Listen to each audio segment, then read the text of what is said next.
Kaya ho ba, isa rin ho ba itong hakbang na tumanggi ho kayo na makipagtulungan sa ICI? Kaya rin ho ba kayo ho ay lumalayo, mga kababayan ko, sa investigasyon? Abay, hindi ho kayo makakatakas sa batas. Yan ho ang nalaman ko, mga kababayan ko, dahil plano hong idawit ng mga Diskaya di umano ang ating Pangulong Bongbong Marcos sa pagkakasangkot sa korupsyon, mga kababayan ko. Yan ho ang nakalap ng impormasyon, mga kapatid.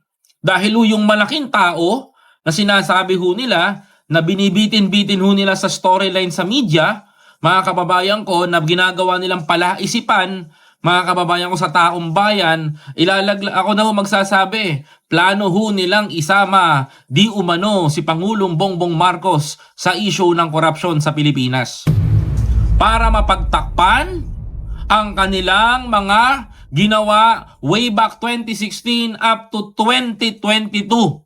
Ang iniimbestigahan ngayon, mga kababayan ko, yung 2022 pataas, 3 years, pababa na po tayo. Andito na po tayo sa crucial part, mga kababayan ko. Dahil kung saan mararamdaman na ho ng mga kalaban ng gobyerno ang pagtama ho sa kanila ng iba't ibang pagpukol ng issue tungkol sa mga korupsyon nung panahon ng dating administrasyon.